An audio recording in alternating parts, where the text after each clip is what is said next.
ia le nei tai fou le lofa male anga leo le tua toi fata lofa ma fa felo ya te ole wo pele talia ma fia mai oe so enga foli nei a por kalame fa wa nei va ya so tetas ole le sona ole fa moe le o tato to no mai le so enga lona lima le nei ole nei foi va ya so le ole atato sa ili ai le finga lo fo le tua ia pala foi se fia wala foi se fa malosi mo ole wo pele mai mato ile nei foi tai au ora foi le tato talo ia na mata ile le tato fa so le tai au nei le tolo mato te mama to talo ma wala au ia te oe nei ia papi soina mato le ngang pa ia ni mfaino mato malama i lo fina ngalo lofa ia mato o fa so ai nei tai au fa manu mai le tu mato le afia ngai mali fa so ino lo fina ngalo lofa fa manu fo ila tolo mai mo mai i lo so fa pele ke so mato talo tu ai amen amen o le autu le so engalo na lima le nei wa fa autu ina o le toi tutu a o luma na ia ile sa tolu toi tutu a luma na ia ile sa tolu le o le ata to va ai o le utala na o le au atopo o le theme o le so enga le lo fa solo nei o le maliu o le talioti ma le fa moe ile luma nai fi fa la wiloia fa ya o fo ipo ala fa nga rengo nei tai au ile sunga fianga ya Pastor Vine a sefo mele kale si pangpangu pe foi ia le sunga fa fengainga ya setu ufi mele e kale si i afao le ole amato nga lu fa tasi nei tai ia wale fa so ino finga lo fo le tu mo tato uma ole autu lesa fa so atu le tu au lu mana ia le sa toro o lo tala noa a o lu mana ia le fio mai o Yesu a to ai ma le fio mai o Yesu a ole io atu ia nga renga Yesu ilunga ole sa tolu totu le avanole le sunga le fenga vine to a falo tele po le va inga tele ole so engo le va yasol ni te lo le wa tato suso ina me ta o fataita inga moni sa tupu i mele o toi tu ia pe o famtalanga le a mai tala ya mose ile toi tu mo o mose ia ma le tamal fine sar fata ia fata se ma le fine sunema ia i le taimi le o whenga tuai tato fa solo a il tala i ala salo e o lava ia Yesu toi tu mo tino ia ma le fine foi le tamal fine naina ia ma le fine o ia hero o ila tou ia na toi tu mai o le reality o mea moni tu mai le tino na mawhaino toi tu mai ai le whenga tuaila pe o nei tala le finis tamar finisar fata ma le ma mose ma le finisune e whaata mai o ila tou ia na toi tu ai le i oile sa tolu ili sa tolu ai na tau mai ai e le wha moe moe o tangata pe a o noti o le toi tu le aso toi tu mai le li o lono winga o le olanga le tātou te iai le tātou te tāpena i le olanga e o mai le oti ai le taimetas ia tātou i loa mamamlama e le taunu unga e tua to le oti le isi olanga fau e tua to le oti o le fisili o le ale olanga fau le o le taime to e tutu mai ai ia ma soifua pe on to e tutu mai la tau nei au i la tau la nei ia na whaatuina e perfecta ia le ngata o tamar fine sarfata ia Elia ma tamar fine sunema ina whaatu mail se ia o le mana o le atua na whaonga ina e lantou nei o le wheaula lea mai na ia le toi tutu i luma na i ole o le sa tau ai whaata ia Yesu le e maliu le sa tau tanu mia ma toi tu mai ia peila o le sineu tuna pe vola na me tatum tu taulot ia me fetala ia tu Yesu au nei o toi tu ma le ola o le fatu tu mai ia te we ula vai noti ai ola lava i o tangata ola uma foi fatu tu mai ia te we le oti lava e o ile fa vau po wata tonu mai e ile name ile winga fam talanga Yesu ma kaule le o Yesu sako ale o kalungo i ile mele kupu ya la sala a le fa makala ku i o so ia ma ila do le moto ma reta ma fa o ko ku ma lo e o ku ke pole u la ngoki koe ola mai. Hau kangakala koe ola mai, le ngā koe ku. Le koe o ile o ki pe aonga. Pe aonga ngā fio mai esu, pe aonga koe ku mai koe urua e toi tūla. O le wha moe mga ngā kako. O ai kako, o le aonga mai al mele. O le moli mele whea o le kasi. O le ale mea. A whai ngai koe ku ngā kupu koe ku au le i o sa kaulu. Se yo sa kaulo umor sa kaulo o lea e ia va venga tu e kupu hue kako ai silinga o mo moli mai ia le fa mo ia kako ya o fa sta yo ta ua ia vaenga i leo te lenga lea wale la tato vavaia i la tō ia susuenga o le vaiaso nei o se tasi o ngā mawhai o na wha maonia i nei o le tangata a o ino te le toilose mea e le toilose mea i le tunga maule alua e fwe se ia vanga nā i le aso e toi fia mai Yesu o na toi whaatu mai la ia lea wa o le taltonunga lava le whasa tato vavai i le vaiaso te nei o tangata eleni e o la lea nganga ia e malolo le tino la tō ia ya o nei le to fa mauni a ti dia tu spaia ele o fa tasi male o nga ale tu spaia le la tato amata le o man tala ma vai mai manga tele ya la tato fa solo le la lo sunga le fenga se tu le la va tu le vai mo le tato te va vai i se tasi o taita i longa o le tu spaia se tasi o to manu manu tala le o mose le la tato va vai i le to tu mai o mose o ia lena ia taita ia se mai o Israel se ia te tala fa lau tele mai ni o nga mo tatou le sole vaenga lo tatou faso paftai te lole o le tasi le o toi tu le va ai le vai aso nei o le tu o mose pe ona mali lau faso ai le taimi ua fano o le memonia o le toi tu o le wha moe ola le nā mō tata wau tātou te iloa le umai le oti ia le wha moe ngā o tangata kewisiano. Ai, o le mea silo tau ia tātou iloa ia le wha moe. Ia sao fo ilo tātou le sao le wha moe le wha uinga ina o le wha moe a. O le talala le ia mo se tau mai i tātou. Ia le vaenga le tau e se le tatonunga le na e tau whaanta mai le taimi nei lea sa whaasoina fo i vai asu o mawai. O le oti ona nofo leo le tino i nei, e ta whao sono le anganga a whai te mei tau ina le whamatalanga le tuse o Utah lona whai upu eiva. E te maua whai mai sa whai ale fi nau ngā ale ti Apollo ia Mikaeli i le tino mai tau mai la o le tino pe a vele a tātou te vavai o le e leo whaapea mai na fi nau i le anganga o mose ai whai mai na fi nau i le tino o lona winga a to e tū tangata e le to e tū na o le anganga e to e tū lona tino o na to e so tai lea pe a whai tātou te vavai le mongo o liwanga lea na whai mai na va ai tino ala ia lau so ele na ole nganga ai na va ai ia mose i le tino mose ma elia o le winga la fa matalanga pen va o le fa moe e ta ua ai sili foi no tatou fa winga sa o ina le fa moe wa o le tala le a mose o le fa mautuunga le na a to e tu tangata e to e tu mai lo na tino e le fa pe to e tu na ole nganga ia ai to e tu a tu amla ma le tino o le fa moe nga na ole so o yo le lau kerisiano a maliu foi ta e maliu foi mo woti o me taulia o le me mautinoa e tanu mio tanto tino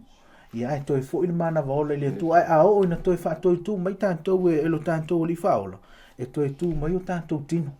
le ngata e to e foi mai le mana vola mai le tu ai tanto tu le tino lo no winga o le tala le ia mose e whaalea ngā ina umai ia filosofia ese le iei whai mai a o til tangata o na whai malanga leo lea o lo na nganga e isi vaenga uma ia pe whare pui fu lea nganga po lea lava isi tantonunga le ai o le tala ia mose o toi au mai ai e iai le toi tu o le wha moe le na o le tangata soifua ia ai sili lea o lo au mai a sao ai o le a o til tangata e na e ta otolo na tino tunga mau ia a toi fo in mana vaole le tu a ola na toi fa toi tu le tu e toi fo in mana vaole na e le fe alwa i solo sisi la la pe liu i sisi me pe o isi tanto nunga ia ai ole pe no va to le tala le ia mose e toi fa mau tu ai e le whaamoemoe, a alu mea tau ia sa o tātou whaoingaina fo le whaamoemoe, whaafitai. Ta ua whaafitai, o wae, mua le sa e whaaso mai, e le o tuunga maule, le muta ango meo, e le whaamoemoe tuat. E te tau fo ila o na sa o le whaamoemoe, le tangata keusiano le so. O se tasi o mea wae, o le tala malama ele i urufale, ia mo se le nu o kanana le no Israel. Ai na urufale kanana le whaatali e tato, le folofolo me le tua. Wa le ata atolo sa valinga ni no Israel le urufale kanana. O le ata na mo tato le so le Israel urufale ngang. O le tato urufale le kanana le i le langi le tato te le ele to ia ini whanonoanga mani mea tupu ai ai mawai le o la whaatasi ma o la fia ia malena whaia ia i tatou. Moni mai la ilo tātou whasoa i luna vaenga lua. Lela ai mai ei ia. Mai moanga e sa whasoa mai i le ata tele sa whasoa le sunga le whengainga ia vini. E whatatau i whawhina ia to olua. I whawhina ia to olua le whengainga tuai. Le whine lea sa awina ia le tua ia Elia i Sarfata. Ia mai whawhine le i sunema le sa whai ai vavenga. O le toi whatatu mai o tama po o whanau. Tinane ia se i whasoa le sunga le whengainga vini. I le vaenga lea lono lua le tātou whaso o le so. Ia, o te lo le manino lava tala le tauto i le momua tupu e sumal fitu. Ia, o le tala momua le fine Sarfata. I mataulia o teimi leo le tupu tang whapopo volo apu. Mal fine volo i sapela. Mataulia volo ni whaivalo anga Elia e le ko o maisha. Sekim momua le. Ko kausam. Ya. O le feme mea ila o le nuu ia whakasewula ma le fine le mal perfecta. Le wanga ia tu. O le mele mga o le tua e ka ukui. Le kua, le tua le ka kauntek tonu tangata. Te tau na matua avem ko le lo woge. Ia mekala le kualula i oi. Ia lu fingi Sarfata. Ke ai ai ma. Ia e roa ta fai poltala mai ora ta pena le fino la fai fie ave fai se poto ia ave to mola le telefone no e mele wa fai aquele o fie mal fingia mas kasia nga singa swa o ma singa fa la wale nga singa lu nga fai se popo ia uma lo le mele ma o tilo ku sala wa fai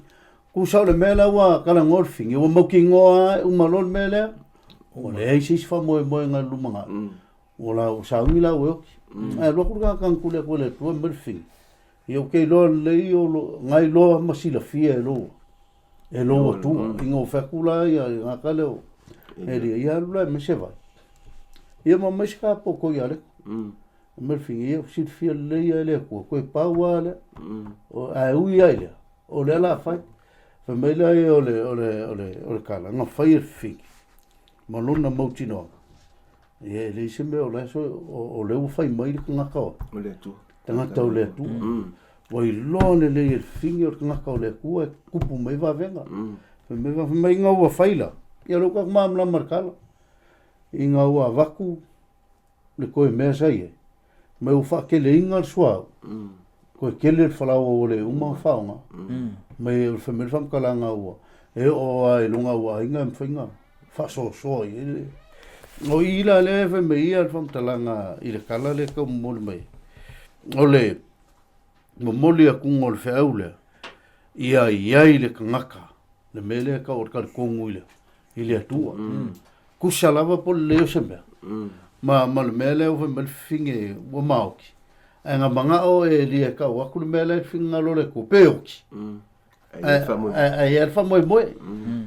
o pole le okay pa o me fa il mele a o le finga ngalo vo le ku sei fa ali le fingele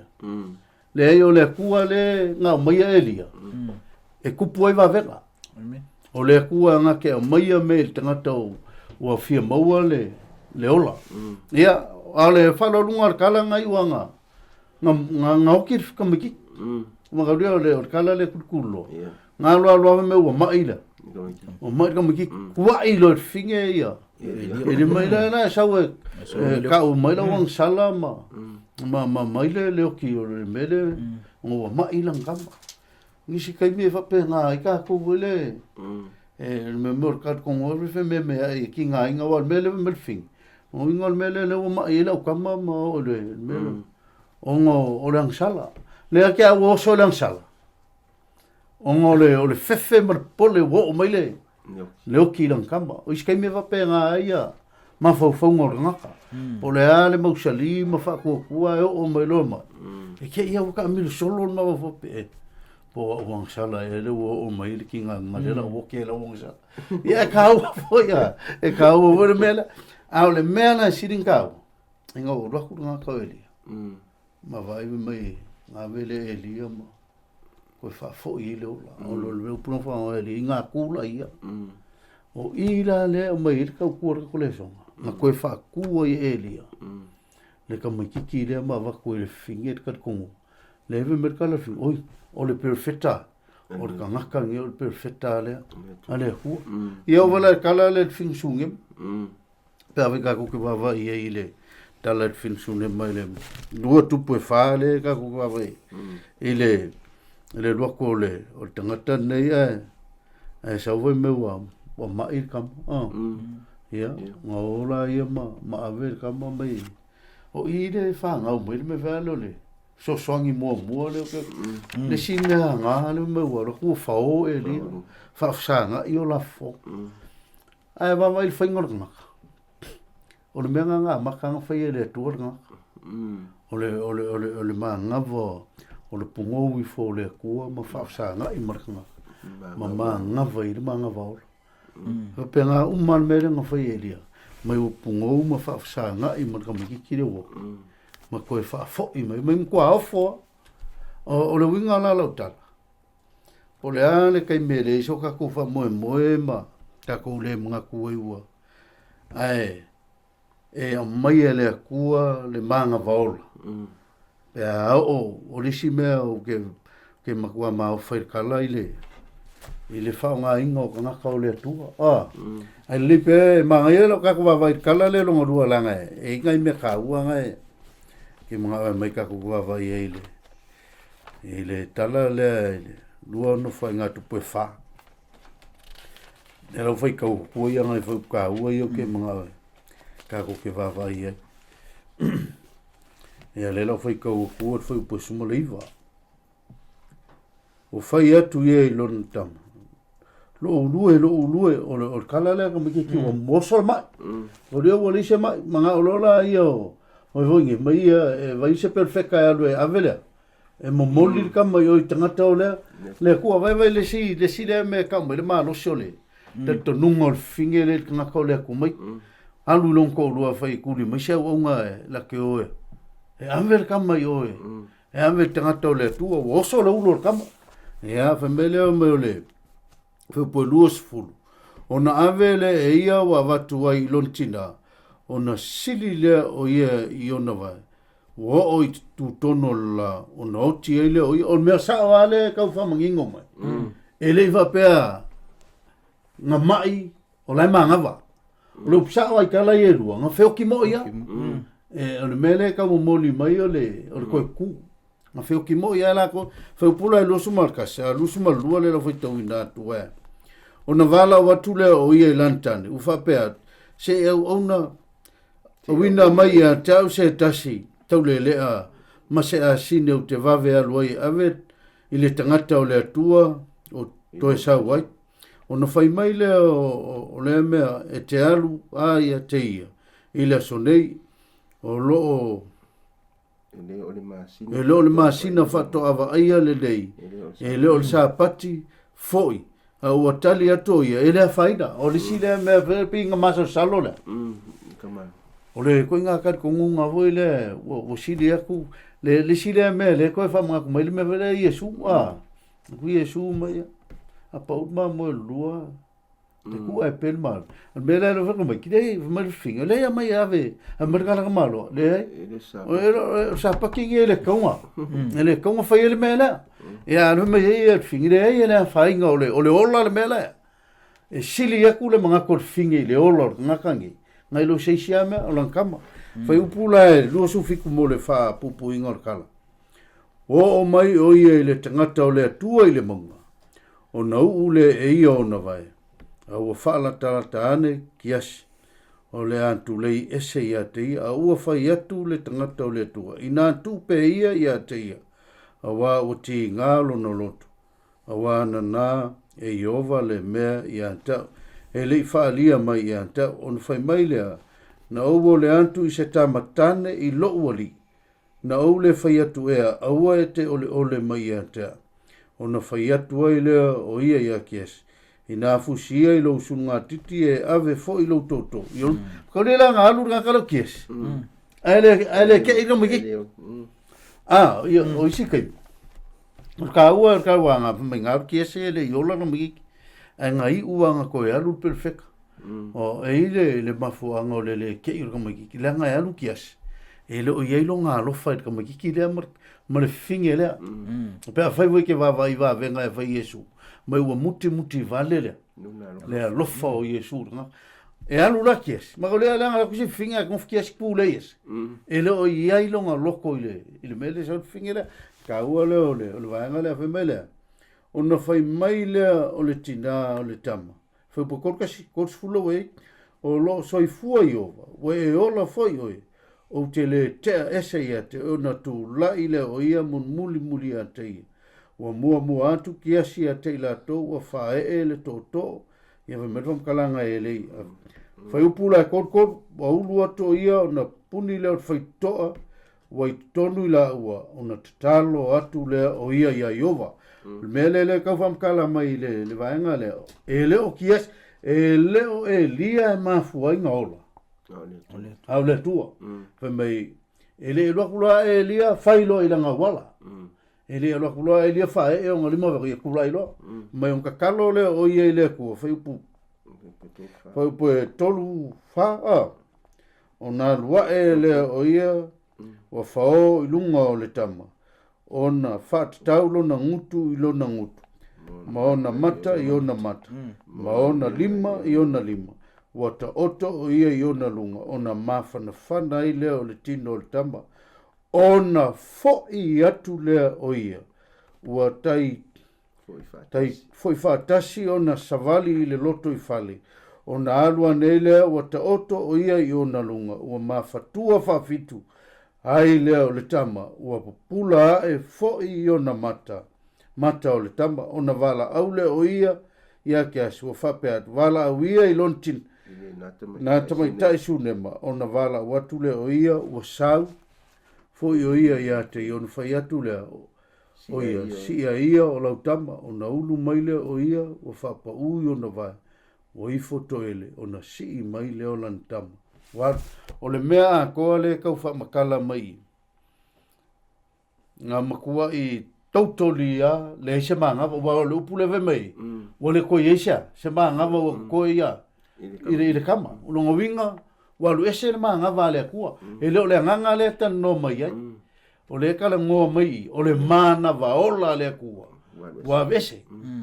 le wa vese, a inga ua koe apa mai le kua e ala ia eli, mai le ua koe fo i mai le maangawa le nga, o ngā koe kū mai le. Ele se nganga. Ele va pēla koe kū mai, e koe muli mai se nganga. Le kasi a lua mea ngā whaitangata, o le mana vau. Ia malele. Ele winga lau kala ia. Ele i whakanga, ele i whapea ngā makapongia, pe ngā mai fo. O kala ua mkwa hoki a mkwa au ki mo ia. Ai ngā koe whakūlai. E ana i le manga o le kua e whao ngā ia nau. Le winga la kala le kaua mai. Ngā iai ale koe kū le amkanga. A o le i maliu Yesu. E le i o mai tākau. E kupu foi. Ia so le iunga.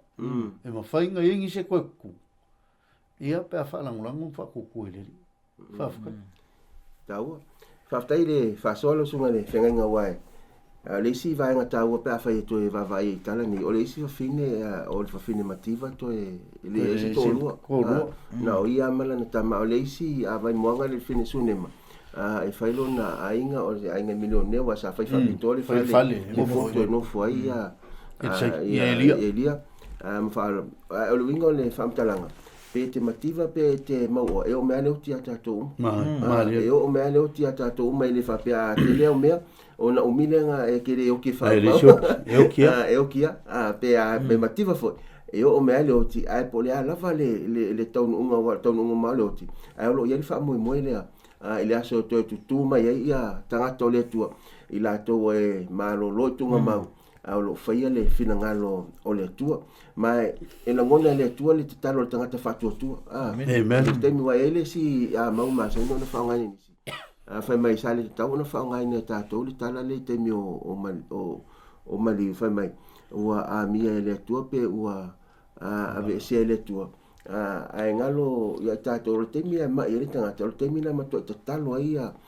o ta to ai na ma ta to ma mo le fa malo longa ale tua a faila o le tali mai le tua le tali mai o le malolo io le tali na wa mai le tua o fina ngalo le tua o tauna malolo a mai fa pe mai le tua e to fa tu lai mai ia o le fina ngalo na tu to tasi o le tua ai o le fe au mo tato e ia le fa mo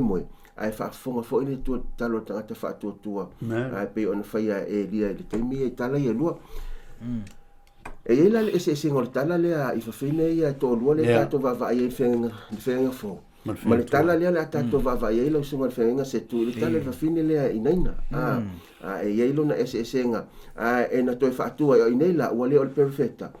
le sa atato vavai o Iesu lava ia lea ua ia whaia le vavenga i nei atu atu lea vanua te whaasoa lau sunga le whenga inga e fwis whapopo ia whaasoa mai lau sunga le whenga vini ala totu le vanua lau sunga whawhiau se tu mo le whaasoa Aftai ta ua ia le tala le ua tātou taunu mai ai pewhai le sa ta ua ia le se senga pewhai te mai tawina tala ia lua whatoa uman tātou wai mai whenga tua o whawhine ia to lua sa tangi ma whaatonga ia Iesu ia le tangata o le antua ina ia mawhai o na maua le wavenga le o le toe tu mai le ana mawhai o na tupu pe ta ia le fine le i naina le nei e le i mafau le fine lea e tupu se vavenga ai a fai tanto te mai tawina le luka na fitu fai mai na va ai Iesu malona alofa muti vale e le i tau ana wina na fine lea ai ona ole alofa muti vale o Iesu ia lea na mafoi ona ia fai al vavenga le o le toe faatu mai o le tama le fine nei e tele ia vaenga ta ua te tātou te maua mai le tala nei ai isi vaenga o te fia au mai. E le taimi manatua e luantu Iesu. Ia manatua o Iesu o ia o le ali o le ola ia alafu e fanta mai lea. Fanta mai le oti. Le taimi lea Whaanta leo tātou mawhau le taimi na whailoa ia le ali o le ola. Ia ma le fili numero tasi le whai metus pa ia o le fili a. E le i wha umatia ina o le oti a. Mea le taimi a na whetau i le leiai. Na toi na manu malo ia Iesu manu malo ia ile li o le ola lona winga e tau mai tanto ele ia se mea o le soifuanga le nei ele mafai ia Iesu le ai se mea o le olanga le nei o le oti na fai ngofie ia Iesu mai e tau ia tau ia le ina ua uma ona toi faatu fai mai le ia whamatalanga Iesu tuspa ia o toi faatu mai Iesu ia le tala voule nei tau ia tau le upu lai whainga e luka fai mai le whapirutania and Jesus presented him to his mother longa lunga e peo sea o se mea lofa peo se mea lofa toi fo ele le tātou vai le sono le vaiaso o le vaiaso le te nei mal vaiaso nei o le wha moe o le wha moe ola o le mea lofa na le atua mui tātou ai na ua toi tū le tala vau le nei vai mai o na tū ina tū le ia e te maua le wha peretania lo na winga ua toi wha mea lofa to Iesu ia le tamititi nei lon tina lo na winga e tā ua ia tātou ia le wha tua ai sili le on tātou tonu ia a whaina whaia le atua ia le tangata mai le ai o se mea ma le fofuanga atua mai le o se mea e le se mea whangata i lea i le atua pe a whai toi vavai le titi e le si o manga o le talo o le fine nei whai mai o i o le fine ua oti lana tane lona winga ua le aisea si wha moe o lona wha moe nga lona lua o lea o lana tama lea lona atali o le ai fo i lea fo i ua oti ua lea ia ma se fa'amoemoe ae o le taimi na va'a ia Iesu ta'u mai i tatou o le alofa fo'i o le atua e le se ia si o tatou faia ni mele lei mo ia o le atua o le alofa lava ia e taimi tatou te fai meleanga i le lotu o le atua tatou te fai meleanga ia ai le avea na mea ma mea e liwa i lona alofa o le fine nei ia le ngata o le ua faia e le atua le vavenga sili ia e le tutusa malana maluna si o manga maluna o langa lai o lai ia ai fai mai ua fai mea alofa ia e tu lona winga o se lui tele na mui tatou ia a fai o alofa mai le tu ia tatou ia o le asa tatou tali le a fai tatou mea e fai i le tele o le alofa o le tu ia te uia matua tele le alofa o le tu ia te ia ai tau fesilingia po le a ia le la tatali o lava ia la tatali atu i le tu ia ai o toi au mai ia le tala le nei o le ola ma le soifua o le toi tutufo ia o le mea alofa le tua ia whaftai mo le wanoa o le whafkai kui le vaenga le o lisi le me se le vai le akua Iesu ma tangata amen o tangata se ilonga o sau tangata te o Iesu mana onga whai ilon mana onga a o kala lea kau mai ele i ole i finge le pe finge salfata ma ma le fine sune ma nga o ia elia mo le manga onga a o kala le fa mer fam kala nga ile fai pue pe a fai ka ku va va e fa mai wa o aku Iesu ona muti vale fa smar kolu ona muti a lofa le o ia te ia onga ola kan e kusa pe ke le fai loa ile kua le mela i lolo ai loa le to e lo le ele li amen o la ke mafkia o le mea ngan kupu ngai loa kula Iesu o la kangi finge a la whaka mai le oki o long mai ngā orga Iesu pa ila i le pusa ma le whaka lea mai wa e whapertani o le pusa pa i le pusa mai whaka o ke fefe o ke mka a whai lo le wawenga ila o Iesu o Iesaula wa i loa ke lele mela e mafkira kango le fai o le mea siri e le mele fai Iesu fai lungo le alofa o le upu leve me ua muti vale le alofa o le ai Iesu ngaka i kaimi ka ko ke mafakia o le skanga pe e vai ka ko mafki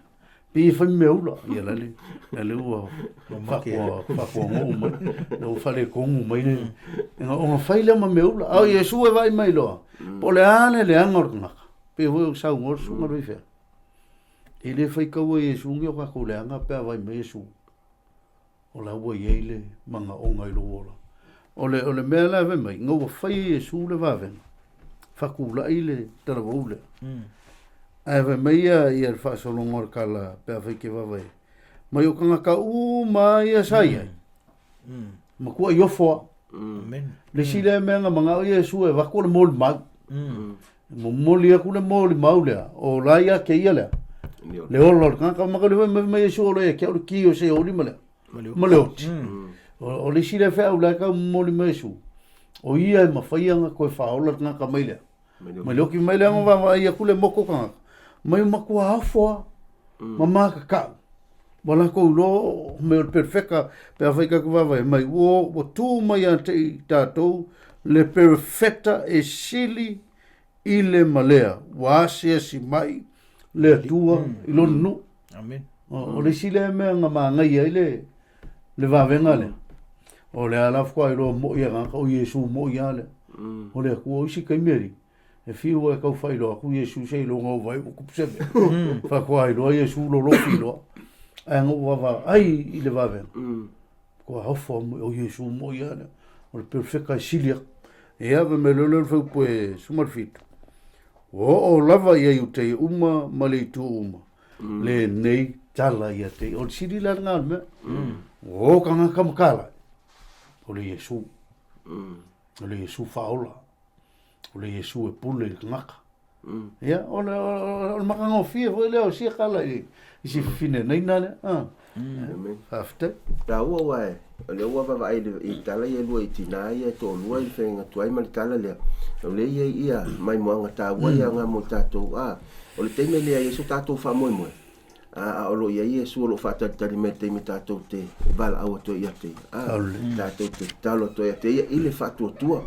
a le foi ua mai le isi ata matagofia lea o le lifaola o le o lona silafia lelei o mafatiaga e o'o i le tagata ma apa mai ia ma fesoasoani i taimi tatou te feagai ma faafitau le soifuaga lenei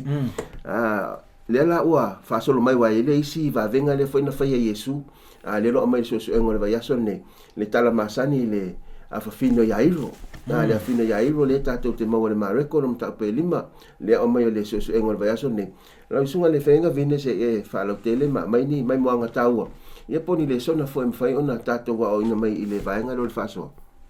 ia o le mea moamoa e se iairo ma mai lantou nei o iairo o le pule le o le sunaka pule sunaka o le kagaka e makualoku mo ia o le tagata e matualotu mo ia o ia foi masani i sauliga ma malama lelei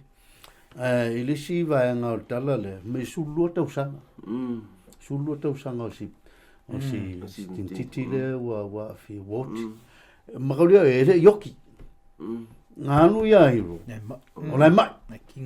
o lai o laua karioki ia o le maria o tala nganu aluar kala ke woso mai le fine puntoto e va mai le kala le mai wa nga ia tu ia hiro ma vatulon manao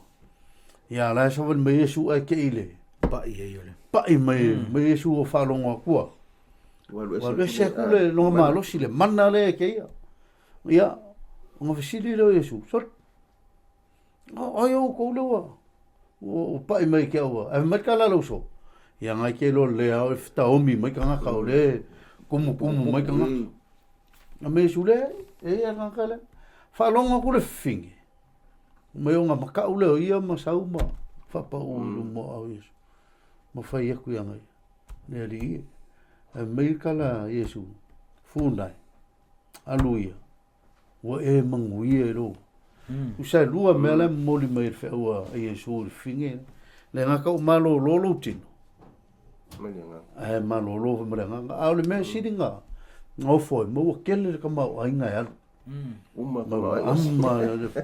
o que se fia ri le meri fa pe nga ma ver ka mingi si ma i fafu si ma i fe au e anu i kupe e mua sorga sa ili solo vulia a ngalo nga ka Yesu e ongo le ola le o le tua le ongo le ola o le memo mua e ka kama o ko kuli le kua o ma ya so song mai pola se wala e ia wala ka o mele ko mele fai el finger nga sa ili solo i nga wai ai lo wala se sia me suluie mai on fa longo lo kala Yesu o fai va ven manga kulo o lan kala le mai o sile lo walo ke o ke pai ku pa o fole li fa o le mena nga o nga ka e alwa solo o re se me Kua foi me le ri ngore sho wa ma so fo linga ngalo langa re ka ke fero e solo wa makanga bo mal malos e fa ku mo mai ro e ku ro le ri ai sa fo ele longa ngalo le ri na pela ri al fingela le ko mo ia lo ngalo le ri me ka le me le bo le faso o le me lo kan kong a ole fatino ina le a ole yo ele tupu le me wa ole me finga tale o longa li kongo fa malo longa Yesu o nga le va ia ko e tato mata mai lo a fa fine le na mo tali tonu no ta wa lo pa yo malo lo le la sa pa fa malo lo e se vola ma e ko ke le va ka ia pa ia Yesu ai ka ser nga ka ngalo longa Yesu le pa ila ngala mo il pa e mo ile fiola le ai kele la pa ile pa fai kala wa me sa o le ai lo ye se nga e fiola al fingele nga no mo longa nga o Yesu ko mo mai longa no ngola ka ko fa se malolo kala ko so malolo kala nga kala ia iro mai ngawa ko ako le mulmule ko mai kala le so sali ewa o ko alo le wa e ola nga ko fa la ve woki ai nga kali kongu ia iro ia Yesu ngamanga o ia iro ku sape foi le alu Yesu a fesanga fam kala nga o le longa finge wala nga lo ia iro a fai wa malo lord finge le o Yesu le lo ko lord finge le e ola foi longa finge e fa pe ngale el faule ka moli mai o le langonga ka ka mo ki ngola Yesu lo ngola po ai e fa la lo ngola o me sa o fa la vela o so o ma le o ia hiro ai le manga o ia hiro nga kailanga langa sa ilinga e manga o se sa wa Yesu e alu longa I longa fale ke le ko mi o iskirisia fa la vela ve iskirisia fa la ve iskirisia ko fa vela ve iskirisia mo iskirisia ai vai e lo mar kirisiango pe a fai le mo ina ngalu le ri ai a hiro la nga mo ia ngalu le ri or kala ngoi mai nga waku wa la fai mai le fa lo ku lo kangisi la wo ku kangisi me o kangisi me ko pis oi kala Yesu me o me nga mai le Yesu ia mo lon todo e mai mala ku ngol fa mai le nga waku le ko fai le wa nga Yesu ko ku la ile o le winga la lo tala e kurkulo o le sile o ki mo o le fingo ia hiu o le kupu ai le yo o Yesu tako ai nga faa vava ai Yesu ho nga so ma mai vonge ma ia hiu mo lon tolu o le fe awa le mo moli mai au mai ia ke au loko fa mo nga le olo amen pe o le o ki au ko au wangi ngalo e ko o le ir ko ku mala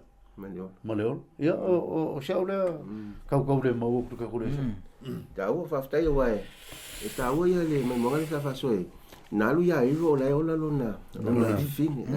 Ai anga i mai ia Yesu o te mena ngani ia iro ia Yesu. Na sa wai Yesu fa ta se mai iro. E sa wai ai to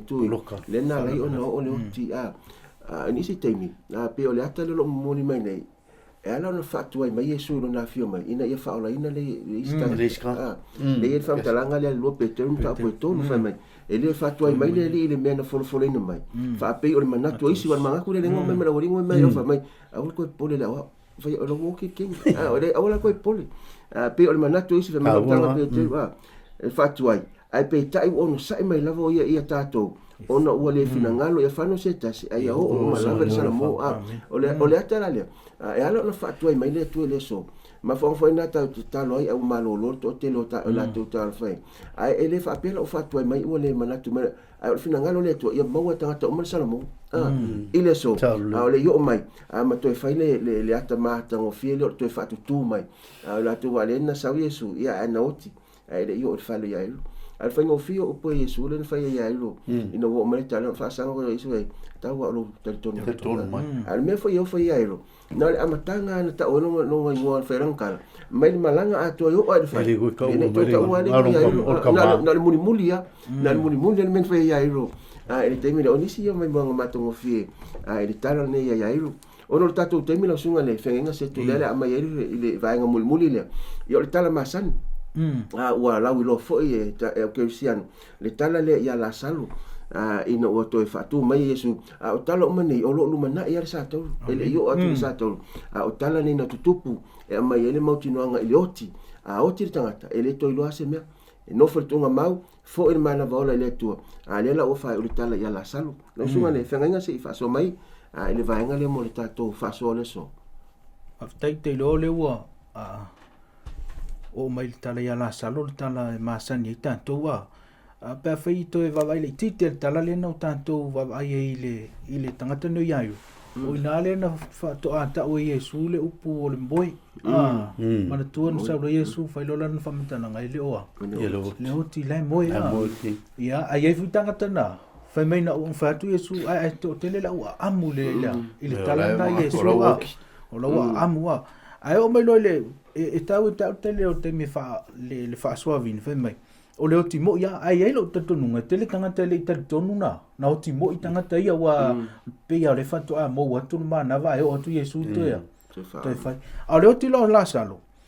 matua fa tali Yesu se i fa le ia so fa mauti no le le tangata le ai la o timo ia ai sa Yesu fa femelan fa mtalanga ua o lai moi ia tau te au ia le tala tu fa fino la salo fa mai ana nei ele oti tali tonu le o Yesu ana nei Yesu o yo le o lai lea ele oti a fa lo Yesu te lo te lo li marit o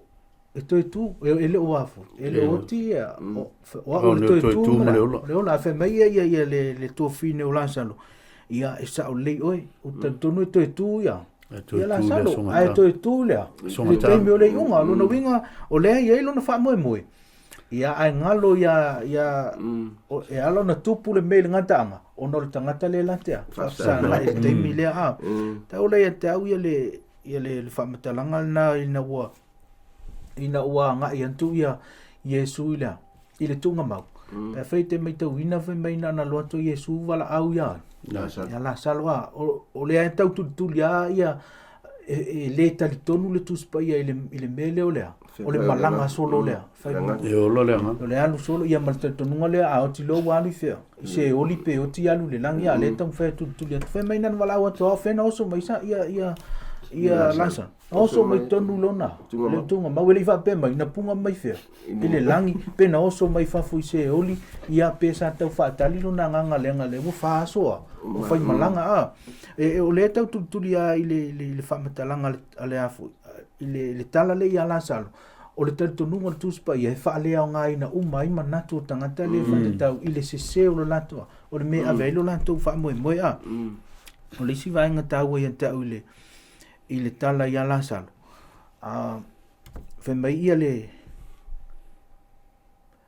fa matalanga o le moi a mai a fai moi o lona winga ia ile ia le fa moi a mai wa umatu wa le te loi mun mai le sona tatu te va ina wa umai ia le to wa umai ia le sa tau a ai te loi fa moi nga funa le ia te tatu uma e afu ele ngata o lea o tanto o ainga e pele ia tanto lea o mali liu manolo o lafu ia ele tanto nungo lai mo moi ele oa ele o le muta anga na mai o le lu ina lu ia tanto tangata ile termine ia a fe ise me se mafu anga tau no tanto tu mau i pele tu o tanto tonu ia ele o le muta anga o le tanto fenga mea o le o le oti wa a fai o le muta anga lea i o le ale o ngata tutea so na tani tonu i fuala i lea tua wa lewa o le muta anga lea ia ai o lewa toi au mai ia pe o na ta ue Yesu le fino ia euro o le oti o le moe le fuwa toi ta ue le teimi o la salo ia o lona winga o le ngoa fule na fai ngoa i tatu tangata i o malo lo tatu wa inga o lo mo moe fa tali le ia o le fasoa na faftai ta ua faftai le fasol se fifa popo lo sunga feina le fai le fasol o le kaua o le vele o le ngangana fafatusa o le mele te o le ngangana fafatusa le nganga Yesu e fa mal melo le moe me Yesu fo pe suma tato o le awalo fafang mai la o la salo o lo no winga o la tau tala Yesu e fa o lo winga wa makanga mo o le me ma o fai o le mele le sile me ma o le sa o tato nunga kuspai nga ile ma ile ngutole o kunga ma me nga me le Yesu o fuli ese le ma wa ile fai sa fa fola sa lo ile ma e nga fuli me Yesu ya sa ava e wala sa o la fi me bu le si mai li ma la ya me le Yesu nga kala ese ya yo o sika ia ka ke ia le oki le tino o sika ka ko ke feo ke o sei ka ko sa kangilang sa e manga o la Yesu ka ke o se mai me nga ile al fe o tule mol e ai o Yesu o lo ia ile ki o le oti o lo ia ki le ola ka ua le kala le mai Yesu no fai mai Yesu ka ua le kala e ser ka ua le kala finge le o mareta sa oe a lo e koe ku mai le aso ngata a ngala nga uma fkangisi o le mafu maftanga o le sika me ka fkangisi ya e le ka fir ka ku fkangisi me o maliu pe vo ia ia mo kangi ke maliu lo kama e alang fa penga la mo ngol mafkanga sa mafanga a o le langonga o nga ke siango i fa mo malolo e mapur kunga ma o le sile me ko fa mga kumai ele o kilo malanga le ngo kele ka ko fa o kele fa se le finga lu nga ngai ai ya o to te pole o to lo to tele lo fa su ngai langia ya ta ule ngo ele yangi me va pe ngai fa la o e o ki fa o le riske a venira ele fa o pe ngai me le e o ki erna ka o ko long kunga ma fa kali le so fi mo le pe fa le ai ale le fa kali le o ki ko fa sa